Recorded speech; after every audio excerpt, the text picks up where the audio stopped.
अस्सलाम वालेकुम। क्या हाल है? उम्मीद करता हूँ आप सब ठीक होंगे, खैरियत से होंगे। मैं हाजिर हूँ बिटकॉइन की अपडेट के साथ। तो बिटकॉइन वैसे ही चल रहा है जैसा मैंने कहा था आपको कि पॉसिबिलिटीज़ हैं कि एक जोन सा है ना अपना ये सीएमई गैप फिल करेगा। तो उसने अपना ये सीएमई गैप बखूबी फिल किया। ठीक है, यहाँ से ये डंप किया। फिर उसने उसके बाद मैंने आपसे कहा था कि यहाँ तक हमें पंप देखने को मिल सकता है। ठीक है, यहाँ तक हमें पंप क्यों देखने को मिल सकता है इसकी वजह मैं आपको बता देता हूँ। दरअसल जो आरएसआई है वो डाइवर्जेंस क्रिएट कर रही है। डाइवर्जेंस कहते हैं, ये देखें आप, डाइवर्जेंस, सॉरी, ये देखें, ये डाइवर्जेंस। ठीक है ना। और अब यहाँ पे आप ये देखें, ये जब प्राइस नीचे जा रही हो, आरएसआई ऊपर जा रही हो, मतलब कि एक छोटा पंप, यानी कि पंप एक आ सकता है प्राइस में। ये देखें, ये भी कंफर्म नहीं है। यहाँ से अगर ये बाउंस देता है, ठीक है, तो फिर ये यानी कि होगा कंफर्मेशन। तो फिर हो सकता है प्राइस एक दोबारा से ऊपर जाए और फिर इस एरिया में आए, आवर बॉट में आए 71 पे। तो मोस्टली उस वक्त हमारी प्राइस यहाँ पे हो सकती है या ज़्यादा से ज़्यादा यहाँ पे हो सकती है। ठीक है। तो और बाकी जो इंडिकेशंस, बड़ी जो बिग टाइम की अपडेट्स हैं वो ये हैं कि बिटकॉइन का पहले ये मैंने सीएमई गैप नहीं देखा था जो कि ऑलमोस्ट 35,000 पे बैठा हुआ है, और एक 20,000 पे बैठा हुआ है। तो इसको क्लियर हम इस तरीके से कर सकते हैं कि पहले कौन सा सीएमई गैप फिल होगा। अब आप यहाँ पर देखें और यहाँ पर देखें, ये वाली पिक देखें और ये वाली देखें। इसके अंदर भी एक सीएमई गैप यहाँ मौजूद था, मैं मार्क कर देता हूँ। दो सीएमई गैप मौजूद थे, एक ये और एक ये।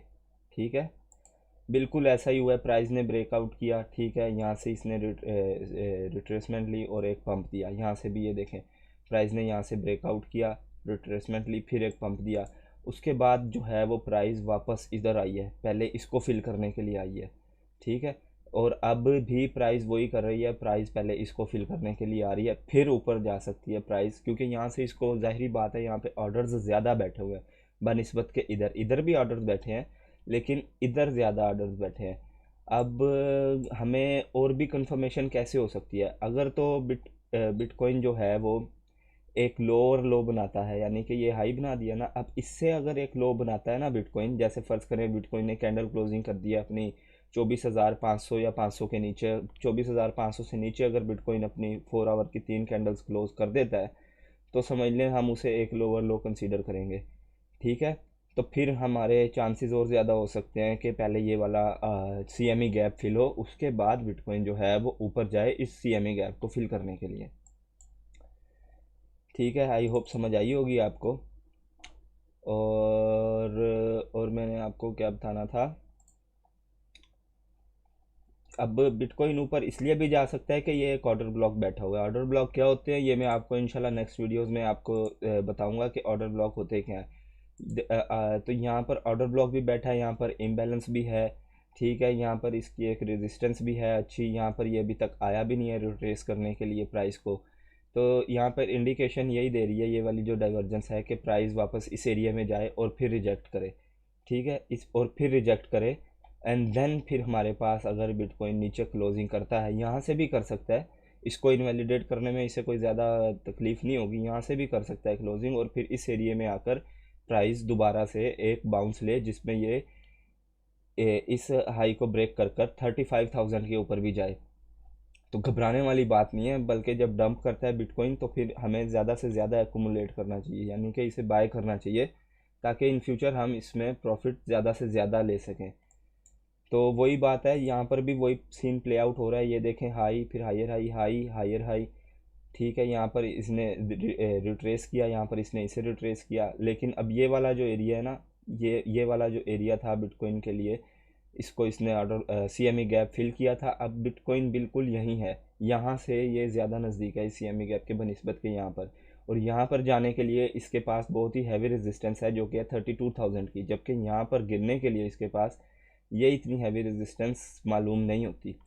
तो हम एक्सपेक्ट कर सकते हैं कि एक छोटा सा पंप हो जिसमें यहाँ तक बिटकॉइन आए, इस रेजिस्टेंस एरिया को बिटकॉइन रिटेस्ट करे, एंड देन हम एक और डंप देखें जिसमें हम ये वाले एरियाज 24,000 और फिर 20,600 वाले एरियाज़ को सीएमई गैप फिल करके फिर हम ऊपर जाएं। और ये भी एक सिनेरियो हो सकता है बिटकॉइन यहीं से ही कोई पॉजिटिव न्यूज़ आए, फंडामेंटली बिटकॉइन में एक ऐसी न्यूज़ आए कि बिटकॉइन 35,000 पे जाए, इस रेजिस्टेंस को टेस्ट करे और फिर एक डंप ले, और फिर शायद हमारे पास ये वाला 20,000 वाला एरिया रीटेस्ट हो। क्योंकि CME गैप अगर बिटकॉइन फिल नहीं करता तो CME गैप को फिल करने के लिए बिटकॉइन को कभी ना कभी वापस आना पड़ेगा इन फ्यूचर। तो मोस्टली जब पिछले बुल रन आए हैं उसके अंदर बिटकॉइन ने जब भी बुल रन स्टार्ट किया तो उसने ज़्यादातर CME गैप्स को फिल किया है।